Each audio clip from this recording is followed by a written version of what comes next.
No Fumaça, durante as últimas semanas e até às eleições europeias, estamos a trabalhar sobre alguns dos temas escolhidos por vocês na votação que fizemos no início de março. Além das entrevistas, vamos publicar debates e reportagens. Procuramos questionar e escrutinar o que foi feito, o que ficou por fazer e as implicações das decisões tomadas nas instâncias europeias nas vésperas de uma das suas mais importantes eleições. Se isto também é importante para ti e acreditas no trabalho que fazemos, considera contribuir para que este projeto de jornalismo independente continue a existir. Queremos criar o primeiro projeto português totalmente financiado por quem nos ouve, vê e lê. Para isso, precisamos de ti. Vai a fumaca.pt/contribuir e junta-te à comunidade. Obrigada.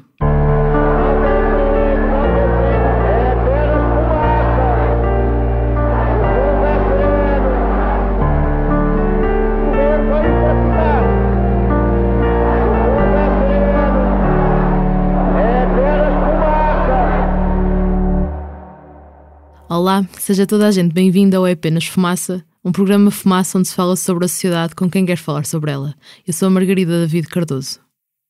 Antes de se começar a queimar combustíveis fósseis a um ritmo industrial no século XIX, a temperatura média à superfície da Terra era mais fria do que hoje, em cerca de 1 grau Celsius. Eventos extremos como secas, chuvas prolongadas e ondas de calor eram menos intensos e menos frequentes. Não parava sobre zonas de costa e pequenas ilhas o risco de ficarem submersas devido ao aumento do nível médio do mar provocado pelo degelo das calotes do Ártico. Sabemos que se, ou quando a temperatura média à superfície da Terra ultrapassar 1,5 graus face ao período pré-industrial, quase tudo será mais extremo. Tentando evitar que isso aconteça, há gente a bloquear estradas e pontes, a ocupar a entrada de petrolíferas, a interromper eventos políticos, a deitar-se na rua, nos transportes públicos, em centros comerciais. Having kept their distance the last 24 hours really, have just moved in. Arrest is actually part of the tactics of the group here. They're describing this action as non-violent civil disobedience. First time I've ever been arrested. First time I've ever been in a protest of this importance. Há 2 semanas, milhares de pessoas em mais de 80 cidades de 33 países deram corpo a uma rebelião climática para sublinhar a urgência de cidadãos e governos agirem perante as alterações climáticas. Só na capital britânica, mais de 1000 manifestantes foram detidos em 10 dias. Em Portugal, o primeiro-ministro António Costa e o ministro do Ambiente, João Matos Fernandes, viram, um no início da semana, outro no final, os seus discursos serem interrompidos. Entre outras ações de protesto, os ativistas entraram pelas manhãs da CMTV adentro, invadiram a sede da EDP e montaram uma rede de plásticos à porta da Nestlé, em Lisboa. Há 2 semanas, Extinction Rebellion saltou para as notícias. Mas isso não começou aqui. Começou em outubro do ano passado, quando 1500 pessoas, números da organização, se juntaram numa ação de desobediência civil não violenta em frente ao Parlamento Britânico e anunciaram uma declaração de rebelião contra o governo. Desde então, o movimento não parou de crescer. Quebram a lei de forma não violenta para exigir mudanças. Pedem aos governos que sejam honestos sobre as verdadeiras implicações das alterações climáticas, que não ignorem o alerta dos cientistas do painel intergovernamental para as alterações climáticas sobre os 12 anos que nos restam para travar uma avalanche de efeitos catastróficos. Foi sobre isso que falei com Guilherme Seródio, que, farto de fazer as coisas pequenas, decidiu fundar a Extinction Rebellion em Bruxelas. Antes disso, estudou Direito e Ciências Políticas em Lisboa e terminou os estudos no Brasil. Fez um mestrado em Relações Internacionais em São Francisco, nos Estados Unidos, trabalhou no Conselho de Segurança das Nações Unidas em Nova Iorque e depois em empresas de transparência orçamental, de preços internacionais de alimentos e fundos europeus. Já depois de se mudar para a Bélgica, criou uma startup de promoção de transparência no consumo, envolveu-se em várias ONGs e ajudou a lançar o partido político Ágora. Fiquem com a entrevista. A Terra é finita, a sua capacidade de absorver resíduos e efluentes destrutivos é finita, a sua capacidade de fornecer comida e energia é finita, a sua capacidade de lidar com um número crescente de pessoas é finita. E estamos a aproximar-nos rapidamente de muitos dos limites da Terra. As atuais práticas económicas que prejudicam o meio ambiente, tanto nos países desenvolvidos como nos subdesenvolvidos, não podem continuar sem o risco dos sistemas globais vitais serem danificados, além do que é possível reparar.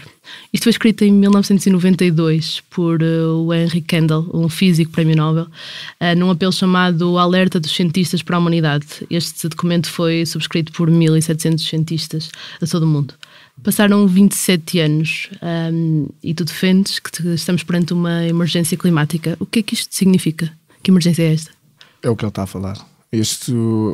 Bom, em 90 já é ao pé, na altura da Conferência do Rio, por exemplo, em 92, portanto é quando começam as pessoas a olharem com alguma preocupação para isto, mas isto vem desde os anos 70, desde o Clube de Roma, que lançou um relatório que se chamava Limits to Growth, exatamente por causa disto, e que avisa que não podemos continuar a crescer economicamente indefinidamente num planeta com limites físicos, e isto é já a manifestação das primeiras preocupações em torno disso.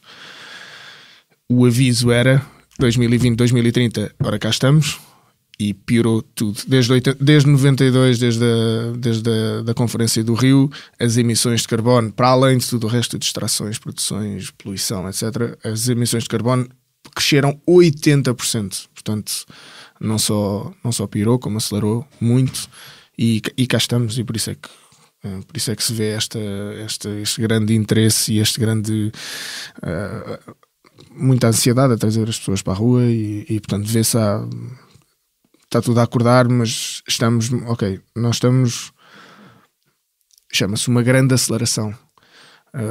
A natureza e os sistemas complexos têm métodos de aceleração orgânicos, portanto tens uma curva que vai devagarinho e de repente explode. Tem uma adivinha, e temos um lago, o lago tem um nenúfar e todos os dias dobra. Ao fim de 30 dias está cheio. A que dia é que está à metade? E a resposta é no dia 29, porque ele dobra todos os dias. Mas não dás por ela, porque um nenúfar, 2, 4, 8, e de repente quando chega aos 500 passa para 1000. E esse é que é o grande problema. O nosso problema, dizemos exatamente a mesma coisa, só muda que estamos a aproximar-nos dos limites, já passamos, e estamos no meio de uma grande aceleração, e portanto estamos a entrar num mundo onde não conseguimos prever, não sabemos o que é que vai acontecer, e está tudo a cair um bocadinho sistemicamente. Os sistemas complexos, por serem muito complexos, são fortes e poderosos como o capitalismo e a natureza, mas também são frágeis. Portanto, como estão muito ligados, quando começam a faltar pontas, depois dissolvem-se. Explica o que é Extinction Rebellion e os motivos porque já foste várias vezes preso. Ou detido. Detido. A Extinction Rebellion é um bocadinho, é um próximo passo, e é um passo no que vai ter que ser a luta climática, que eu espero que cresça em várias direções, mas basicamente o que a Extinction Rebellion é, o que significa é: eu vou para a rua fazer manifestações, eu assino petições, eu reciclo, eu poupo água quando tomo banho, eu faço todas as coisas pequeninas, todas as coisas que eu achei que funcionavam, tento ter voz para que os políticos ouçam o que é que as pessoas... para que os políticos sejam líderes, na verdade, porque têm que perceber o tamanho do problema e, portanto, tomar medidas em direção a... E quando nada disso funciona, e eu falo muito da nossa experiência na Bélgica, quando tivemos as maiores manifestações da história do país, contínuas, todos os meses metemos dezenas de milhares de pessoas na rua, todas as semanas os estudantes vieram para a rua, também com dezenas de milhares de pessoas na rua, petições o tempo todo, crianças a bloquearem estradas, a pedirem ar puro, e nada. E no dia a seguir a uma das maiores manifestações, o governo da Bélgica, quando foi para dar indicações aos diplomatas que iam para a COP24, disse-lhes para boicotarem a posição europeia, que já de si não era suficiente, mas era muito mais avançada que a belga. Qual era a posição europeia? Pode explicar? Querem grandes investimentos em energia renovável para tornar a Europa renovável em 2000 e já não sei, 60 ou 50 ou qualquer coisa. Querem reduções de 50% de emissões até 2050, portanto... Uma lógica de atingir a neutralidade carbónica até 2050, ou seja, que aquilo que nós emitimos seja removido. As emissões que nós fazemos sejam removidas até 2050. Tu achas que esta é uma lógica, que não é esta a lógica? Que o futuro não é este? Não é a transição energética? Não. O futuro não é a transição energética. Se pensarmos 2 minutos na quantidade de materiais e de energia e de poluição, extração, transformação, produção, transporte, distribuição e manutenção, de tudo o que precisamos para renovar a frota de carros em Portugal, de fósseis para elétricos, ou cobrir a Europa de painéis solares com os materiais raros que vêm de lá de onde eles vêm, mais as eólicas e tudo o que precisamos porque a Europa consome energia que nunca mais acaba. Para termos essa infraestrutura implementada, precisamos de tanto material e tanto combustível, que é um crime ambiental. Pensar assim é um crime ambiental, e só se pensa assim porque não se sai da lógica do crescimento. Portanto, o que nós pensamos é, ok, nós não pensamos, temos que salvar a natureza, o que é que precisamos fazer? Não, nós pensamos, não, temos que salvar o sistema económico. O que é que precisamos de fazer que é para isto mais ou menos? E isso é errado. É sério que é errado, porque o grande problema ambiental é o crescimento económico perpétuo. É a nossa dependência institucional. Portanto, todos os governos e todas as grandes empresas do mundo têm que crescer ad eterno, porque se não caem, estão desenhadas assim, e portanto ou o governo cai ou o diretor é removido, que é para os shareholders terem incentivos para ir investir ali e não noutro sítio. Portanto, o sistema precisa de crescer constantemente e, portanto, vai arranjar todas as maneiras que conseguir para continuar a crescer. Portanto, ok, vai fazer um bocadinho de verde, mas não vai tratar da natureza às suas próprias custas. É um sistema, quer dizer, não é uma coisa com que se possa falar, não se pode falar com uma multinacional. Aquilo não é bem uma pessoa, não é uma coisa que pode ouvir o mercado e vai-se ajustando, mas a menos que tenha grandes entraves à ação dela, vai sempre ao máximo crescimento possível. É o objetivo, é fazer capital, é dinheiro em movimento, e portanto quer é fazer bem. Mais dinheiro. Já vamos em detalhe a isso. Há um livro, diz numa entrevista, que é um livro que te influenciou e que nem sempre pensaste assim, e que é um livro que te influencia. Podes falar um bocadinho sobre como é que chegaste a este momento, como é que chegaste a envolver com estas associações e a pensar desta forma? O que é que te influenciou? Pablo Servigne, sim. Já é uma coisa que acontece, já vem de algum tempo, mas houve um pesquisador suíço na Bélgica que escreveu um livro que eu não sei se existe traduzido para português, que se chama Como Tudo Pode S'Effondrer, colapsar, derreter. E é um livro, é pequenino, é um livro que não ensina muita coisa nova, mas que liga muito os pontos. E portanto o que ele faz basicamente é mostrar o mais possível as ligações sistémicas da sociedade global em que vivemos, portanto, todas as distribuições de energia, as dependências das grandes cadeias de produção e de comunicação globais, a dependência da agricultura industrial, dessas energias e dos mercados funcionais e da estabilidade climática e da estabilidade financeira, e começa a trazer os picos do petróleo e as faltas de regulação num lado e no outro, as dependências das cidades. E portanto ele tem uma frase que para mim me é super importante, que é: não se consegue perceber um sistema complexo. Nós não conseguimos perceber o tempo, por exemplo. Conseguimos perceber o máximo possível e depois as previsões meteorológicas nunca é na murcha, é um bocadinho, vai por ali. E com sistemas complexos é a mesma coisa, e há uma parte de intuição.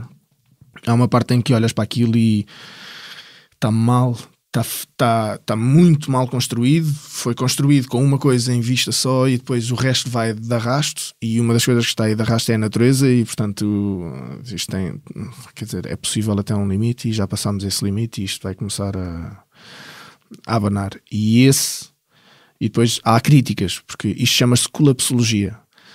Portanto, o estudo de como é que uma sociedade colapsa. Não seria a primeira vez, seria a primeira vez a nível global, porque é muito maior, mas há várias coisas que indicam que uma sociedade está prestes a colapsar. Uma delas é achar que nunca pode colapsar, e, portanto, pronto, já cá estamos.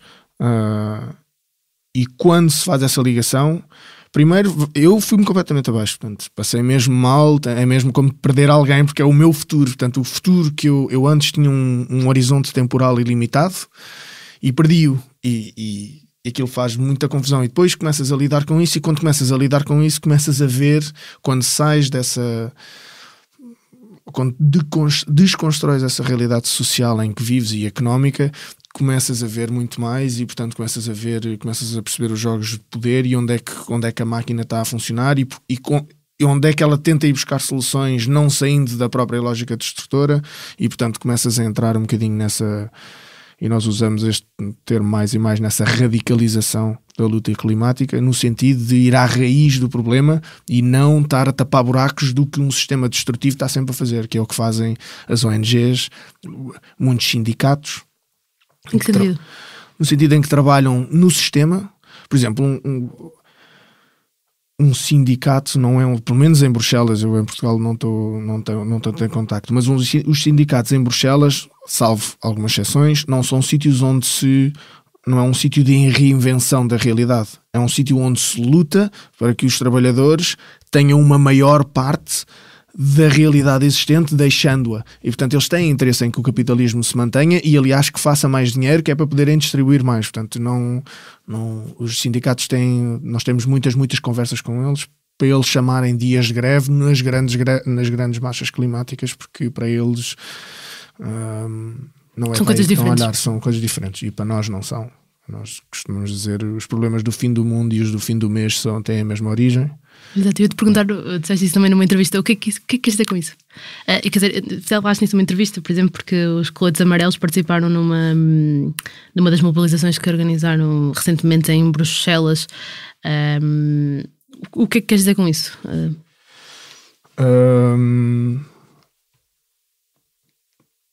Ok. Não faz mal, não faz mal. A tua frase é: os problemas do fim do mundo e os problemas do fim do mês vêm da mesma fonte. Vem. Que é a necessidade constante de crescimento económico. Todas as empresas, governos incluídos, têm de constantemente crescer. E tu, como cresces uma empresa, é tendo mais lucros, portanto, mais surplus, não sei como é que se diz em português. Portanto, tens que ter pessoas a trabalhar, a transformar matéria-prima em materiais mais valiosos e depois na diferença do preço de um e do outro pagas aos trabalhadores e fazes lucros. Ou seja, quanto menos pagares pelas matérias-primas, pelo trabalho de produção e pela cadeia, mais lucros fazes. E uma das coisas que isso resulta é a externalização dos custos ambientais. Portanto, tudo quanto é poluição, olha, foi para o rio. Já não é meu, se calhar levo uma multa daqui a uns anos, mas pronto, portanto, há muita externalização de custos ambientais, CO2 e etc. E depois há muita criação de desigualdades, quer dizer, hoje em dia temos desigualdades gritantes, não só na Europa, mas em relação da Europa em relação ao resto do mundo. E isso é uma coisa... também é muito, quer dizer, é uma coisa que se tem que se trabalhar, porque nós todos temos computadores e temos telemóveis, eu incluído, mas essas coisas são feitas às custas e nas costas de pessoas reais e portanto nós vivemos muito bem, mas vivemos no topo de uma pirâmide social mundial que é muito agressiva e as pessoas sentem isso na Europa também.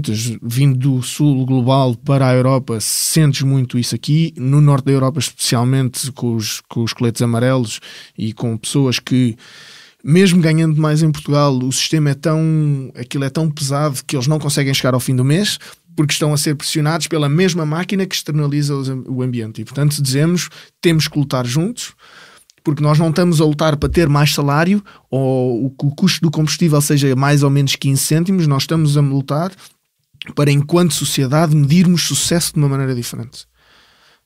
E, portanto, vamos ter que pensar juntos. E ninguém sabe bem fazer isso. Mas vamos ter que o fazer juntos e vamos ter que pressionar de todos os lados, todas as lutas. E em Bruxelas, hoje em dia, faz-se muito. Nós trabalhamos muito a convergência de lutas, exatamente porque estamos todos a olhar para a mesma coisa. Na segunda-feira, no dia 15 de Abril, a Extinction Rebellion iniciou um protesto em Londres. Nós estamos a gravar na sexta, dia 19, e o protesto continua e em 4 dias foram detidas mais de 500 pessoas, quase todas por obstrução da via pública. Esta desobediência civil pretende chegar a quem? É ao cidadão? É ao político? É à empresa? Ao cidadão e ao político. A desobediência civil funciona no sentido em que mostra que cidadãos normais, e isto não está a acontecer só no Reino Unido, isto está a acontecer na Europa toda, e portanto são milhares de pessoas a serem presas em todo lado, Bélgica incluído. Nós tivemos 30 ou 40 pessoas, e vamos continuar a ter, e a ideia é pessoas normais que estão dispostas a perder a sua liberdade individual por um problema muito maior, para o qual elas não há uma ação individual. Portanto, o Extinction Rebellion fala muito de, claro que reciclar é bom, vegan, ótimo, andar de avião menos ou não andar todo, melhor, cartas para tudo quando se possa fazer individualmente, fantástico. Mas essa não é a solução. Não há soluções individuais para um problema sistémico. As soluções têm que vir de ações coletivas, e o Extinction Rebellion e foi na ação também que fizemos em Bruxelas, o que nós queremos é que as pessoas percebam que individualmente não vai lá, e que com marchazinhas e petições não vai lá, porque não estamos a ser ouvidos, e que, portanto, para sermos ouvidos temos que bloquear a máquina o tempo suficiente para sermos ouvidos e sermos chamados para uma mesa de negociação. E depois perguntam em que tipos de legitimidades e em que tipo de tudo, e portanto o que nós levamos para uma mesa de negociação são processos profundamente democráticos. Portanto, o Extinction Rebellion tem três demands, que é a declaração de um estado de urgência climático e a instauração de assembleias cidadãs que desenhem e ajudam a implementar um plano nacional de combate às alterações climáticas. Portanto, uma coisa bem aprofundada. Como é que isso se faz? Não me parece que seja o Extinction Rebellion que vai organizar isso. Portanto, isto é uma coisa que convidamos as pessoas, bloqueando e fazendo muita comunicação e aparecendo em muito sítio, convidamos as pessoas a pensar o problema um bocado mais profundamente, perceberem que passar a linha da legalidade não é um problema. Não é? Estamos na Europa, portanto nós sabemos, cada vez que fazemos estas coisas temos apoios legais e sabemos o que é que isto vai dar, qual é o pior caso, e temos sempre, portanto isso está, mas sobretudo que as pessoas percebam. O que o Extinction Rebellion diz é, há um pacto social em que nós abdicamos das nossas liberdades, algumas, para que possamos viver em comunidade, para que o Estado nos possa proteger, certo? É o contrato social do Locke. Se o Estado não nos protege, que não está a fazer, se há uma inação criminosa em relação ao clima da parte dos governos, nós temos o direito de considerar nulo o contrato social e, portanto, rebelar-nos, fazer uma secessão. E, portanto, não seguir leis de um sistema que nos está diretamente a atacar. No sentido de não se está a proteger, não está a fazer nada para proteger as leis da vida, não está a criar nem comunidades, nem resiliências, nem a criar incentivos para que as pessoas sejam capazes de viver vidas com muito menor impacto de carbonos. E, portanto, o convite é para pensar mais profundamente e para ver que há muito para fazer se sair das lógicas que este sistema impõe. Crescimento económico perpétuo, legalidades de muito... O que é que podem fazer politicamente? Votar, petição e manifestação, pode fazer mais nada. Daí a vossa proposta das assembleias de cidadãos. Sim, a democracia profunda é muito, muito importante. Também a ver outra vez com a convergência de lutas. A democracia profunda, portanto, o esbatimento do poder político tem que ir muito lado a lado com o esbatimento da quantidade de poder económico. Portanto, e uma coisa, a democracia profunda ajuda a que isso aconteça, não é? A que haja mais distribuição, a que as decisões ou que as propostas sejam muito mais justas, porque também podemos e tentamos esse partido político que lançámos em Bruxelas, depois se calhar já lá vamos. A única coisa que propõe é queremos eleger pessoas para pegar no ordenado delas e organizarmos assembleias cidadãs com pessoas tiradas ao sorte em câmaras paralelas ao Parlamento e depois ir lá para dentro dizer o que é que sai dali, para mostrar que é possível e que as pessoas não são estúpidas e que que tiverem processos claros, com acesso a peritos e com facilitação, quer dizer, com uma coisa bem feita, não é? Meter 50 pessoas numa sala, olha, amanhã venha-me com propostas do ambiente. Não é assim, como é óbvio. Portanto, mostrar que a coisa é possível e ter essa educação cívica das pessoas, depois também se sentem empoderadas e entram nas coisas, não se esquecem. Portanto, há todo um paralelismo entre pensar o sistema e reinventá-lo, não é? Exato, porque outra das propostas da Extinction Rebellion é deste plano federal de emergência é a inclusão, incluir a renovação de um plano de educação nacional em torno de novas qualificações e uma nova relação com a natureza. Isto também passa por educação? Claro. Em que sentido? Nós temos uma educação vitoriana e industrial, não é? As nossas salas de aula parecem uma fábrica fordista onde está um professor a falar, com os alunos todos ali a comerem informação e a serem testados todos iguais o tempo todo em direção, quer dizer, o sistema educativo acaba por criar ou professores ou pessoas que depois entram no mercado de trabalho um bocado onde há e formatadas para terem um chefe e fazerem o que são mandadas e, portanto, entrarem na máquina sem a questionarem. E, portanto, a educação é super importante, não só a educação em termos do que é que podemos fazer e como é que podemos fazer e que tipos de qualificações é que vamos precisar para um mundo pós-crescimento, mas também uma educação, não tenho outra palavra para espiritual, mas essa ligação à natureza é super importante. À natureza e ao outro, porque o capitalismo torna-nos muito individuais, promete-nos um mundo, não é? Trabalhas e tens o sonho americano, podes comprar o que quiseres e fazer o que quiseres e vais a trabalhar duro e vai dar. E isso individualiza-nos e alheia-nos, e também viver em cidades e viver neste mundo materialista e consumista alheia-nos muito da natureza e são coisas que não estão próximas e, portanto, esta ligação à natureza e o perceber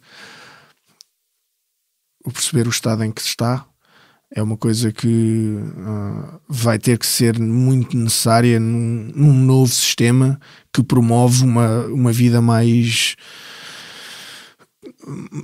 em sustentabilidade, mais balançada com a própria natureza. Portanto, não vamos conseguir fazer isso só a partir de relatórios, não é? As pessoas vão ter que sentir isso, vão ter que estar confortáveis com coisas em segunda mão, com reparos, com talvez viverem com créditos de carbono limitados. Quer dizer, há várias ideias à volta de crescimento económico, mas não pode ser à bruta, não pode ser agora não cobra mais nada, agora vai plantar coisas plantar cenouras no jardim, vai a pé para o trabalho e não come carne. Percebes? Certo. Tem que ser uma coisa muito mais tipo, na carne, a produção industrial de carne. Tem alguma ideia o que é que se passou isso? Uma vaca deixou de ser um animal, uma vaca é uma coisa que cresce e dá carne, e dá leite e dá carne, é indiferente onde vivem, como vivem, que lhes separem as crianças, que as agarrem a máquinas, que elas não se mexam, que tenham antibióticos, e aquilo deixou de ser um animal. Também porque as pessoas têm, quer dizer, nunca veem uma vaca. Podes comer carne a tua vida inteira e nunca vê uma vaca, na verdade. Vais ao supermercado, aquilo vem num coisa de plástico, não é um animal, não interessa, sabe bem.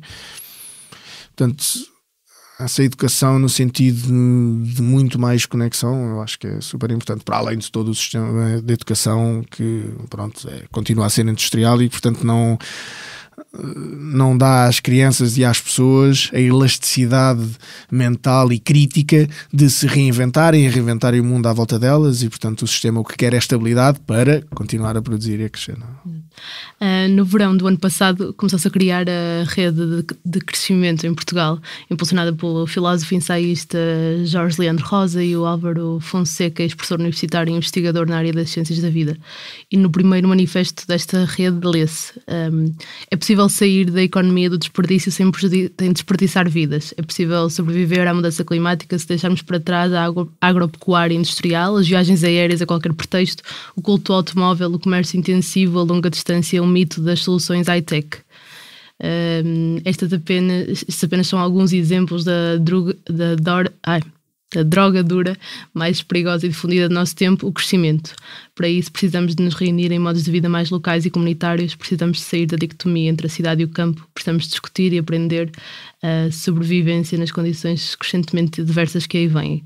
Já falaste um bocado disto, mas o que é, para quem nunca ouviu falar disto, o que é o decrescimento e como é que o decrescimento paga salários? Olha, para já, decrescimento soa negativo. Não é? É contra o crescimento, mas não é isso que quer dizer. A palavra decrescimento vem da decolonização do imaginário coletivo, desta obsessão com o crescimento económico perpétuo. Portanto, as notícias, o problema dos governos, as austeridades, é sempre o PIB, o PIB, o PIB, o PIB, o PIB, e portanto estamos virados para ali, estamos a medir o sucesso da nossa sociedade com o crescimento económico, o que quer dizer que todas as empresas têm que estar a fazer mais, a vender mais, a produzir mais e a ter mais lucros, que cria as tais instabilidades, desigualdades económicas e sociais e poluição ambiental. Portanto, o decrescimento não é somos contra o crescimento, é temos que sair desta obsessão suicida com o crescimento e reinventar. Há imensas ideias para reinventar e pagar salários, como tu dizes. O mais provável, aliás, de certeza, porque não sei se alguma vez viste sei lá, quantas terras é que precisamos se toda a gente morasse, se toda a gente vivesse como se vive em Portugal, ou na Bélgica, ou nos Estados Unidos. Sim, 2,5 terras para o caso português. Pronto, portanto, para estarmos sustentáveis, e é isso que o decrescimento quer, não é de hoje para amanhã, há de ser uma coisa decrescente, mas tem que ser mais ou menos rápido, porque já passámos os limites e estamos mesmo face a um colapso societal global, quer que seja por perdas de cadeias de produção, instabilidades clínicas, migrações, etc., porque o que pode parecer longe, mas depois afeta aqui, e portanto os nossos trabalhos, os nossos empregos e a capacidade de compra que temos, e portanto de aceder a comida está dependente de provisão energética, de alimentos, de agricultura industrial, e portanto há muita máquina grande até nós chegarmos aos supermercados e pegarmos naquela alface ou naquela carne. E portanto o decrescimento económico é, para já e sem precisarmos de mais nada, um convite a pensar: se não precisássemos de crescer economicamente sempre, que era o caso até há 60, 70 anos, isto foi nos anos 40 ou 50 que se começou, pronto, a partir de agora é tudo isto, portanto, para trás foi diferente, se calhar podia ser, não precisamos de ir para trás, podemos ir para a frente, mas como é que reorganizamos uma sociedade para além do crescimento? E depois as ideias, posso dar algumas ideias de como é que se como é que se pagam salários, mas para já, ok. Por exemplo, lojas de reparo, 1% de impostos de segunda mão, percebes? Cortas muitíssimo nos impostos em coisas que têm baixa intensidade de carbono e deixas de subsidiar empresas que, sei lá, como a carne e como mesmo o petróleo, que depois, por serem subsidiadas, por exemplo, os preços dos aviões baixam muitíssimo. Não é normal que se consiga ir daqui para Munique por 100 euros. Não é normal. E em 3 horas. É fantástico. Eu percebo, é fantástico. É uma vida faraónica, absolutamente, mas não é normal e está a matar o planeta. E, portanto, é como limitar o limite de velocidade.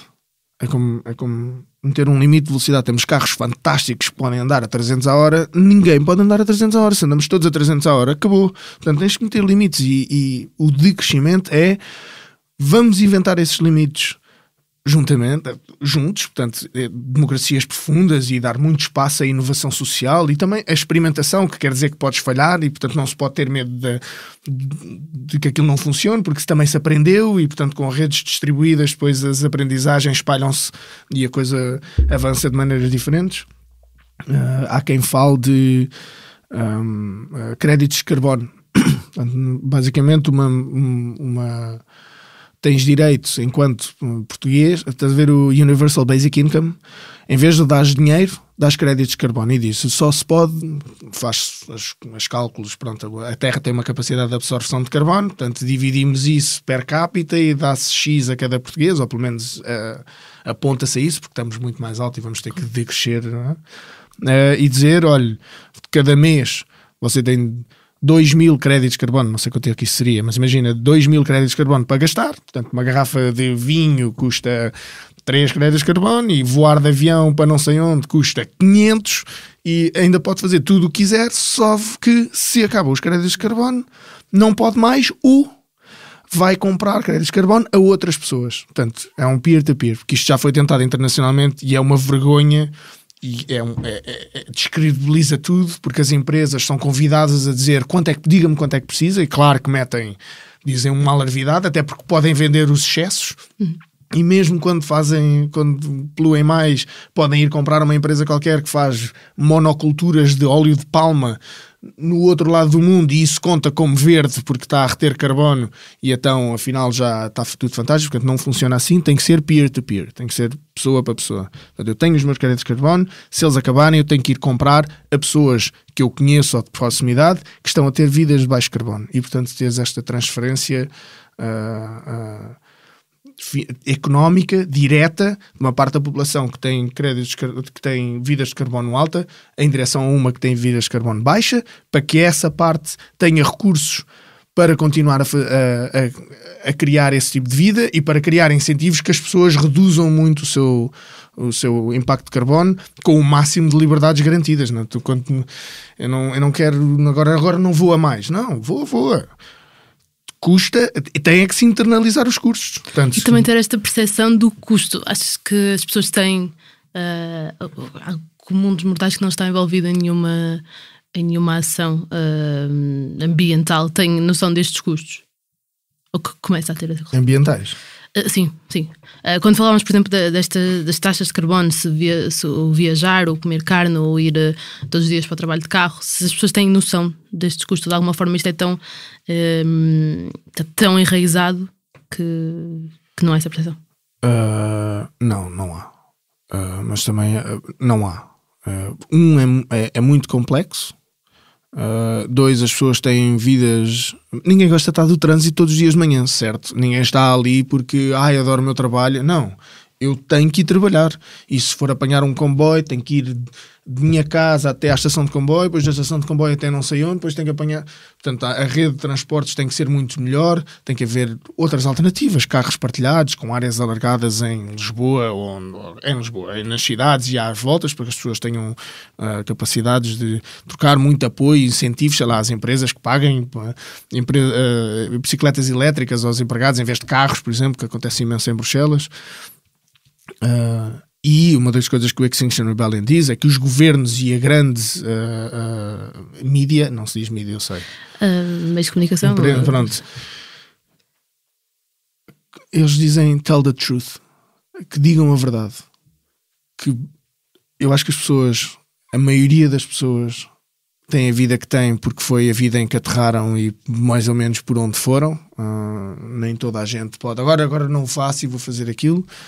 Acho que são socialmente muito empurradas a manter este estilo de vida. Não é um nível de vida, é o estilo de vida urbano e estar ali à volta, e o trabalho das 9 às 5, e aí é que tem a estabilidade, quando na verdade ir morar para o campo é uma coisa que traz imensa estabilidade em muitos outros aspectos. Ter os miúdos no campo, é muito mais baratas as rendas, está bem, os trabalhos pagam menos, mas também se tem muito mais tempo, e portanto a estabilidade e a qualidade de vida é uma coisa que essa dependência do dinheiro a rodar o tempo todo, porque é a economia, nem nos permite ir para lá. Portanto, acho que não, as pessoas não têm consciência, também acho que não têm espaço mental, mas quase toda a gente com quem eu falo e com quem falamos muito, as pessoas, ninguém quer que o planeta morra. Quer dizer, as pessoas sintam ou não, são parte viva e não querem passar pelo caos societal que é um possível, colapso, venha lá de onde ele venha, ou ter migrações. Eles estão a falar que, quer dizer, é óbvio, não é? Hoje em dia temos milhões de pessoas a tentar passar as fronteiras do sul global para o norte, e isso vai multiplicar ridiculamente. Sim, as Nações Unidas falam em 250 milhões de pessoas até 2050 em movimento, em relação às alterações climáticas. E portanto, podemos falar de diferentes sentimentos, de medo ou de amor em termos de proteção da natureza, ou de medo do outro, ou como é que trabalhas essa ligação, porque se ligas à natureza, também se ligas aos outros e aos seres vivos, e portanto pessoas em movimento não devia ser um problema, e a razão, quer dizer, também há vários estudos que dizem, uma população estável, só 2% da população é que muda, ninguém... Nós albergamos refugiados em Bruxelas e ajudamos, e ninguém quer fazer aquilo. Eles não estão aqui, não são os imigrantes que vão para o Eldorado. Deixaram as famílias e as mulheres e as filhas em campos de concentração no Sudão, vieram a pé. Quer dizer, ninguém se está a divertir. Eles, se não tiverem que vir, não vêm. E, portanto, a solução também é muito menos criar esse tipo de inigualdades que eles depois vêm atrás da riqueza, não é? Porque foram completamente deixados destituídos. Portanto, eu acho que as pessoas, em termos de terem consciência ou não, acho que é tudo uma questão de educação cívica, e a mídia e os meios de comunicação social e o governo têm que ter um papel muito maior e muito mais corajoso e muito mais humilde, porque eles também não sabem, porque ninguém sabe, em o que é que se passa e como é que pensamos e como é que podemos lançar um grande debate societal, mesmo, não é na televisão com 4 pessoas, é com instituições e com experimentação social, com métodos de democracia profunda, para que as pessoas sejam trazidas e que haja, ao mesmo tempo que haja uma reflexão, haja uma educação cívica que entre muito no país. Portanto, se tiragem à sorte, assembleias regionais ou locais, novos tipos de municipalismo e de redistribuição de poder e tomada de decisão para as pessoas, para que possam moldar a realidade social e experimentar com ela, acho que faz mesmo parte de um processo de convidar as pessoas a perceberem o nível de som. Eu não acho, só uma última nota, eu não acho que vá toda a gente perceber todo o enredo sistémico e as coisas que vêm das Chinas e como é que os barcos funcionam e como é que tudo, mas acho que há muito a fazer com coisas muito mais simples, também de novas oportunidades de viver de maneiras confortáveis, mas não urbano-faraónicas, de acesso a tudo o tempo todo, sempre. Sim. Grande parte da legislação ambiental em Portugal tem origem em diretivas, em legislação europeia. Da União Europeia. É possível que um Estado-membro mude sozinho, ou isto tem que partir da União Europeia?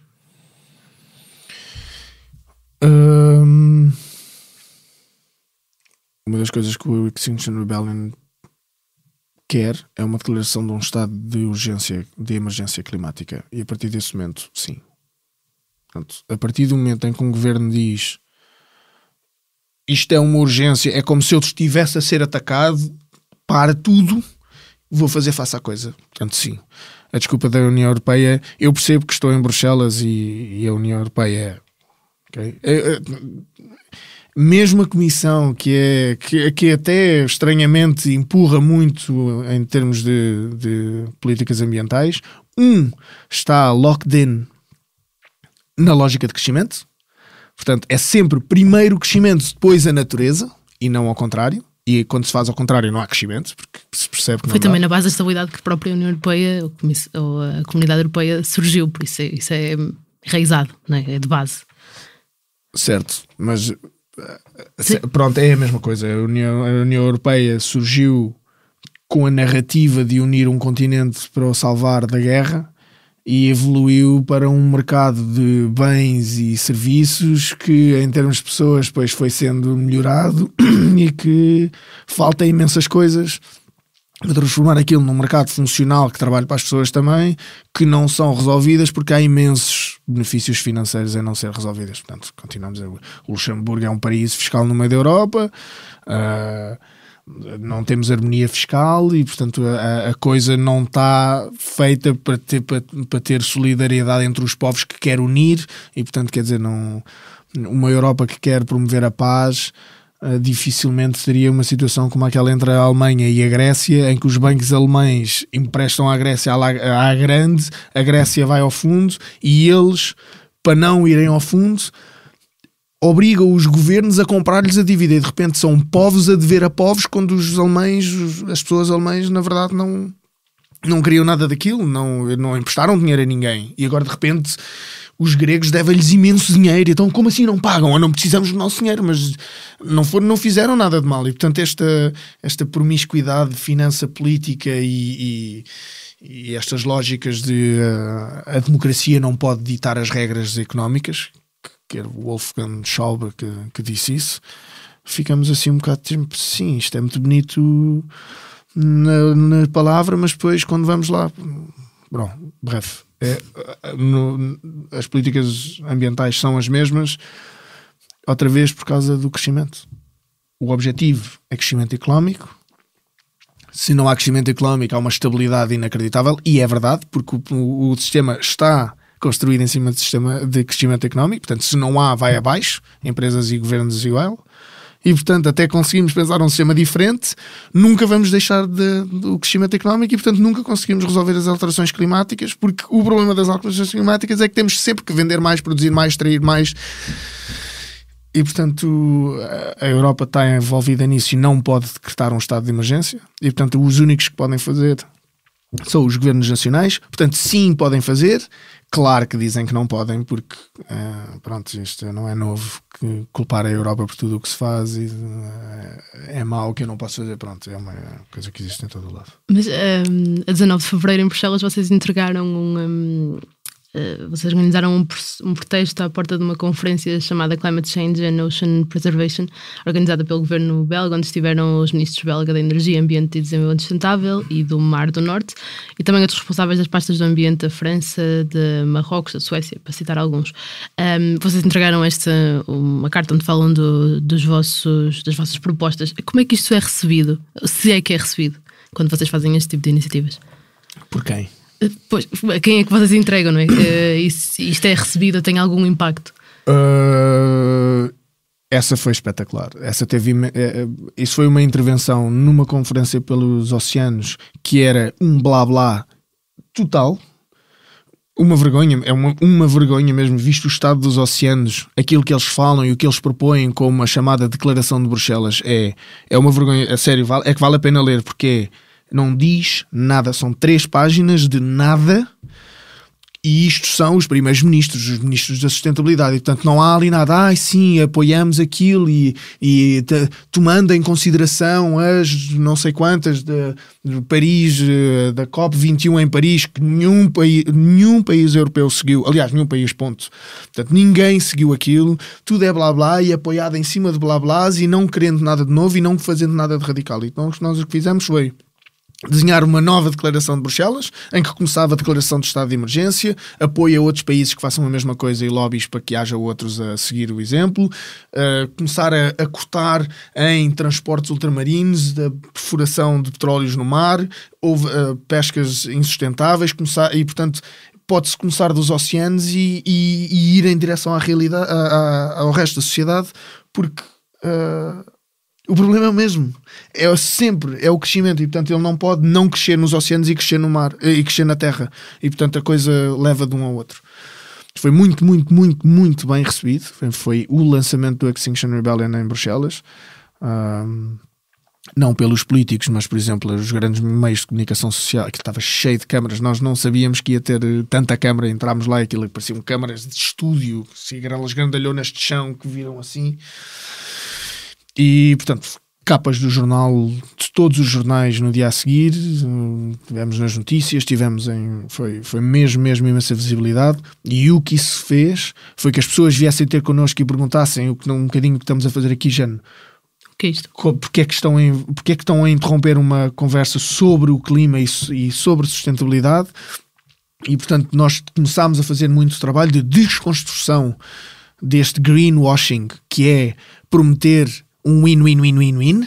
Continuamos a crescer, a ter tudo, a explorar a terra e vamos ter uma natureza. Não vamos ter, isso não vai acontecer, não vai, porque não é possível, não dá. E portanto temos esse trabalho de desconstrução de um lado e um trabalho de segundo de convite à sociedade civil organizada a passar a linha da legalidade, no sentido de acabou-se os blá-blás, acabou-se o estarmos a tentar resolver as coisas da mesma maneira, porque isso é a definição da loucura, é estarmos sempre a tentar fazer a mesma coisa, não resultando, vamos a fazer mais e portanto sair dessa, e isso resultou numa manifestação muito maior o mês passado, que se chama Occupy Brussels, onde trabalhámos com grandes ONGs, com pessoas, com VIPs, a tal é que se juntaram também os coletes, ou algumas pessoas de coletes amarelos, onde vieram os organizadores e muitos estudantes que se andavam a manifestar, onde tive professores universitários, convidámos os vice-presidentes do IPCC para estarem lá presentes. E do painel intergovernamental para as alterações climáticas. Sim, exatamente. Desculpa. E metemos a faixa que metemos, nós ocupámos a estrada em frente ao Parlamento belga, que é absolutamente proibido, chama-se uma zona neutra, não se pode fazer, que é onde nós gostamos mais de fazer as coisas, e portanto fomos para lá, barricámos aquilo e metemos uma faixa grande por trás, em frente ao Parlamento, a dizer "We are done asking nicely". Portanto, acabou-se o estarmos a ser papados com esforços inacreditáveis para não sermos ouvidos e ser género descartados e nem sequer referidos. Portanto, vamos começar a fazer coisas muito mais visíveis, no sentido de vamos bloquear até sermos ouvidos, e ouvidos, não ouvidos. Só para esclarecer quem não conhece isto, as vossas manifestações são pacíficas. Sempre. Mas isso é toda outra conversa.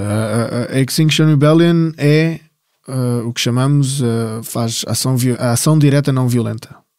Portanto, é na linha do que foi as abordagens escolhidas por Gandhi, Mandela, Martin Luther King. Portanto, é um bocadinho meter as pessoas na rua, mostrar que estamos dispostos a perder liberdades individuais e a arriscar levar uma bordoada, porque não só a polícia, mas também pessoas que estão nos carros, como pessoas, sei lá, brancos que batiam em pretos quando Martin Luther King fazia o que fazia. Hoje em dia há pessoas nos carros que atacam ativistas climáticas quando nós nos deitamos no chão à frente do carro, porque as pessoas têm pressa, porque a vida é pressa e têm uma reunião, ou têm que ir para o trabalho, ou têm que tudo. E, portanto, mostrar a nossa grande vulnerabilidade. Portanto, nunca há violência, temos muitos treinos para lidar com isto, aliás, como também já havia, portanto não estamos a inventar nada de novo, e para mostrar também a vulnerabilidade como arma de dissuasão da violência do outro lado, não é? E não só da violência policial em direção a nós. Na verdade, a polícia, os membros da polícia são muito receptivos a isto, depois não há muito que possam fazer, não é? Portanto, é um sistema muito hierárquico em que têm as ordens que têm, e portanto até podem concordar com as coisas do clima, mas se o chefe diz agora é para varrer, eles vão e varrem, e portanto é um bocado estranho.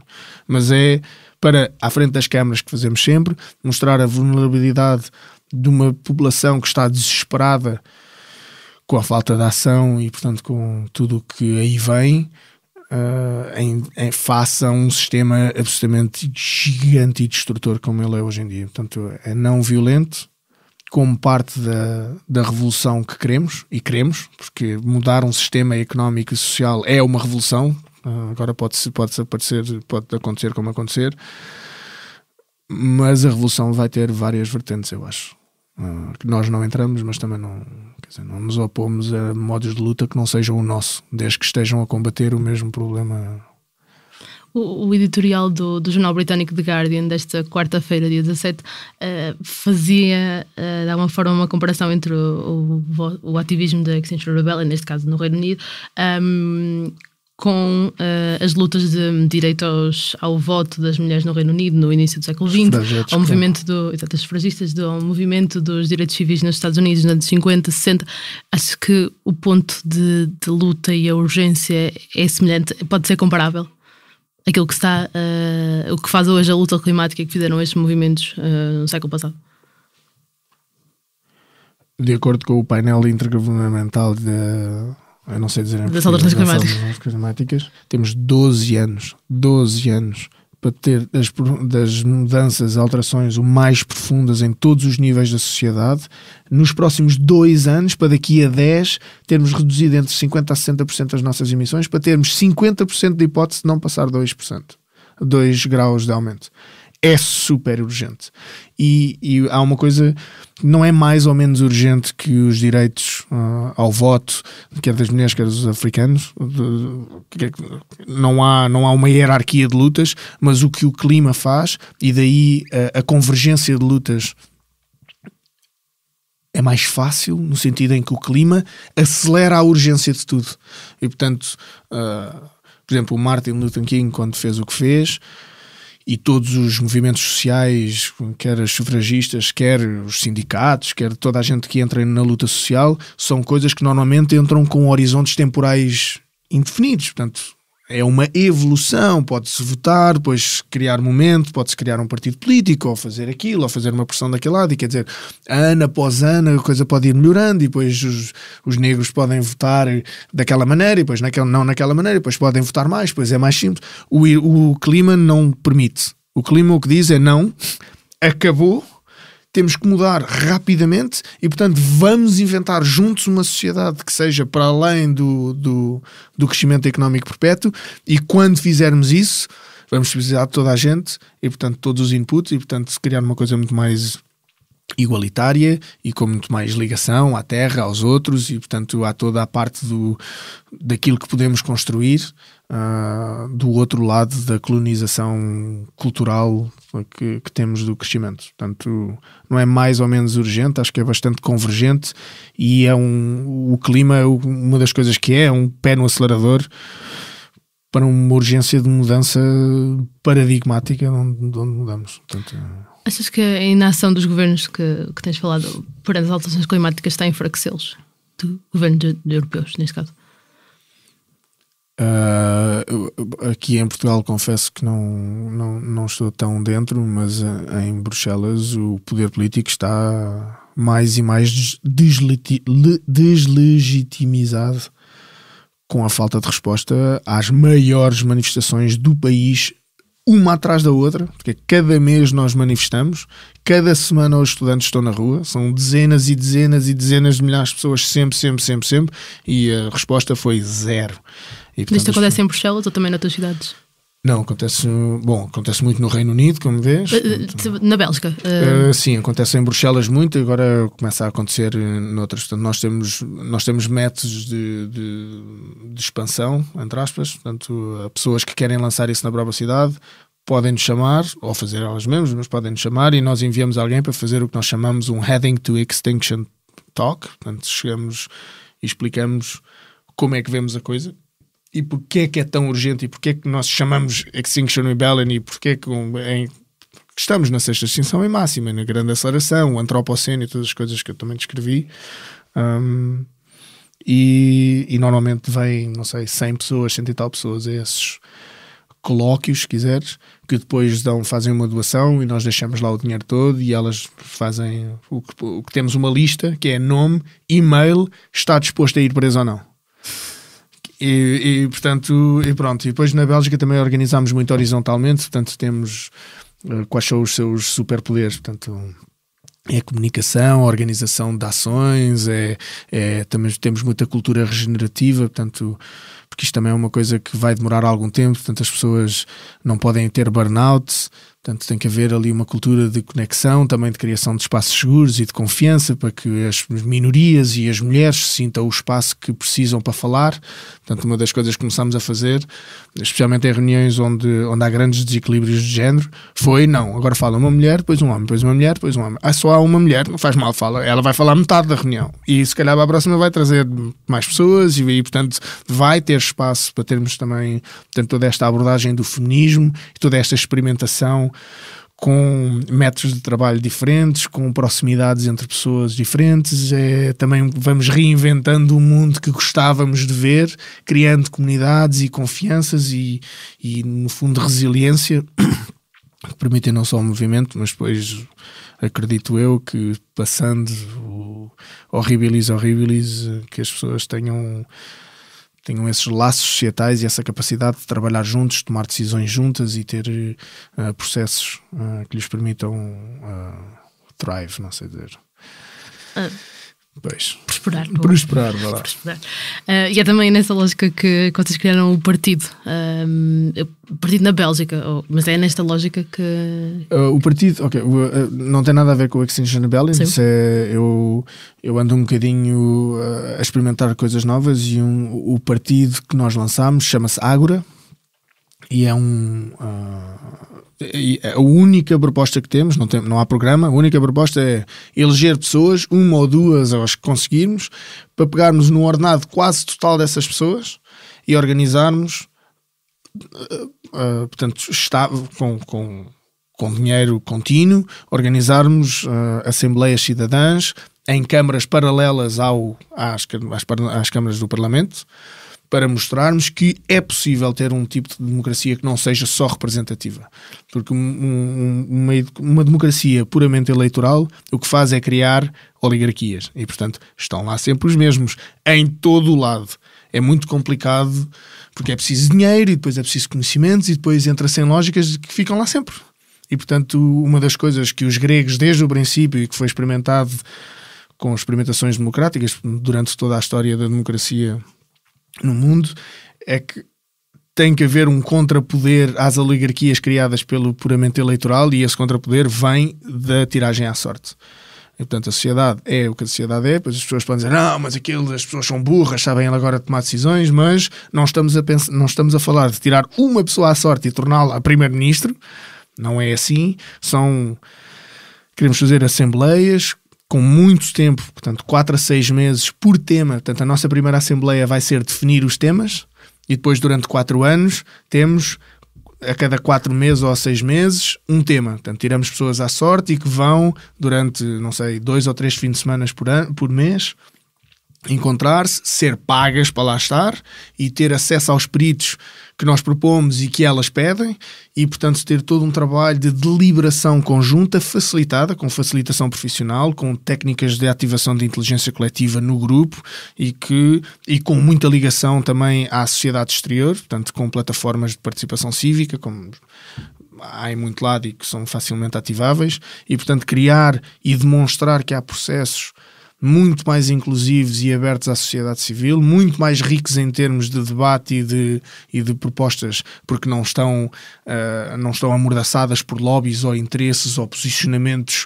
muito estritos Portanto, a tiragem à sorte é uma coisa que permite muito uma experimentação e que permite muito que as pessoas cheguem à frente e em termos como última coisa, em termos de educação cívica, é fantástico. Imagina que alguém que tem um trabalho, não sei, uma coisa que nunca está tão longe de participar na vida política, um dia é escolhido à sorte e durante 4 meses tem acesso ao Parlamento, a peritos, a outras pessoas, sai da bolha deles, pode falar de outras coisas, começa a pensar no problema, começa a falar em casa, ao jantar, aos amigos, e portanto e os amigos sabem que ele está a propor legislação, portanto as pessoas vão ter com ele, e portanto crias novas dinâmicas cívicas e societais que são muito ricas em termos de educação cívica e de empoderamento das pessoas, e que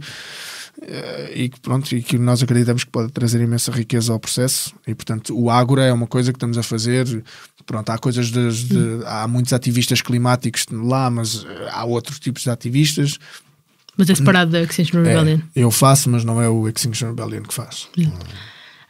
Há um estudo de um think tank alemão, a Adelphi, publicado em fevereiro, que olhou para 21 países populistas de direita europeus e concluiu que 2 em cada 3 dos deputados destes partidos no Parlamento Europeu votaram sistematicamente contra medidas de política climática e energética. Também mostrou que metade dos votos contra as resoluções sobre o clima e energia no Parlamento Europeu vêm deste espectro populista da direita. Achas que o crescimento de movimentos ou partidos populistas na Europa está a atrasar os esforços de mitigação das alterações climáticas? Tem aqui um papel? Desculpa, a última parte da pergunta não percebi. Se achas que o crescimento destes movimentos e destes partidos vai atrasar, ou já está a atrasar, a mitigação das alterações climáticas, a tomada de uma posição? Sim, mas não é só a culpa deles. Quer dizer, se é uma falsa... meter-lhes a culpa em cima também cria uma dicotomia entre e que é apresentada ao eleitor assim, que é, não, ou escolhes tudo como está, ou és populista.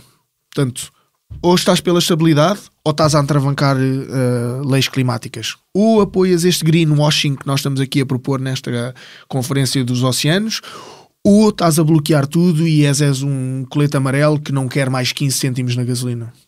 E perdes a visão sistémica da coisa. Sim, estão a atrasar, mas esses movimentos políticos vêm de muito descontentamento com as coisas como estão, não é? São pessoas que não chegam ao fim do mês, os coletes amarelos, mas também em Itália, onde, quer dizer, aquilo é muito confuso, a política europeia de migração não funciona e, portanto, a Itália leva com tudo e vocês é que são maus porque não deixam entrar os barcos, quando dizem, pá, eles vêm para aqui porque acontece que eu esteja no sul, porque se não tivermos todos a trabalhar juntos para ter uma política de fronteiras e de gestão de migrantes capaz, porque é que eu é que levo com tudo. E, portanto, as pessoas ressentem-se muito e voltam-se contra isso. E não havendo mais nada, voltam em bulldozers políticos como é o de 5 Estrela, que arrasa tudo. E arrasou, tirou de lá o Berlusconi. Que era o que eles queriam. Só que depois não... São bulldozers, são coisas para isto. Está tudo mal. O problema dos populismos... O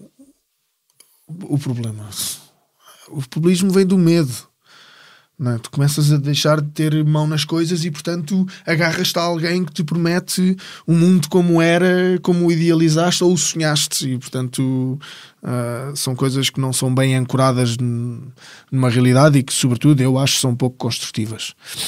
São de delimitação e de criação de espaços seguros e fechados de comunidade, que não permitem muita inovação, a meu ver. Mas acho que é fácil, mas não é certo dizer que os grandes entraves não é a legislação, os grandes entraves ao combate eficaz às mudanças climáticas não são feitas pelos populistas, são feitas pelos capitalistas, que são todos. E, portanto, sem sairmos da lógica do crescimento, o que eles estão a fazer não interessa. Portanto, o bloqueio populista é uma coisa que não interessa e que vai aumentar os preços dos petróleos nas pessoas que são obrigadas a usar o carro para ir para o trabalho, enquanto andam a tirar, e é o que os populistas dizem, reduzem os impostos sobre as fortunas, que são bilhões de euros, e depois vão e cobram mais 15 centimozinhos a cada um das pessoas que são pobres, porque são o que são obrigadas a pegar no carro e a pagar isso se querem ir trabalhar. É óbvio que os populismos vão sair daí e depois são acusados de ser anti-ambiente, quando o que eles são é anti a mesma coisa que está a destruir o ambiente. E, portanto, não é que eu seja populista e não acho que isto seja bem o caminho a ir, especialmente no sentido em que estamos a ver com Orbanes e Salvinis e Le Pens, em que fecha e aqui não, a minha comunidade aguenta. Eu acho que isso não é um caminho, é populista. Portanto, querem ganhar votos com discursos de medo e de promessa de segurança, mas não é culpa deles que nós estamos a resolver que eles até podem votar contra, e talvez o estudo alemão tenha notado isso, mas não é de todo culpa dos populistas que a Europa não tem uma posição capaz e corajosa e eficaz face às alterações climáticas, não. Acho eu, pessoalmente. O que é que te esperas dessas eleições europeias? Espero os populistas a ganhar. Espero. Estou a ver que os populistas, que vai haver imensos ganhos no campo populista. Também porque eles têm um discurso muito Europa, e todos os nossos políticos, cada vez que não conseguem fazer alguma coisa, culpam a Europa, e, portanto, alimentam isso, e lá estamos a entrar na nossa dicotomia outra vez, não é? Os políticos dizem, a Europa não nos deixa fazer isto, mas ou querem a Europa ou são populistas, e as pessoas ficam ali numa falsa dicotomia em que se sentem ou bons ou maus, ou prós ou contras, e falta uma parte construtiva. E pronto. E outra coisa que lançámos conjuntamente e europeia, a nível europeu, foi depois do problema grego. Não sei se seguiste com o que se passou com a Grécia e com o Varoufakis, depois do problema de Grego e depois de ele ter saído da posição de Ministro das Finanças, lançou um movimento chamado DiEM, Democracy in Europe 25, em 2025, porque queremos uma grande Assembleia Cidadã para fazer uma Constituição Europeia para substituir todos os tratados, que são uma confusão e muitas vezes contraditórios.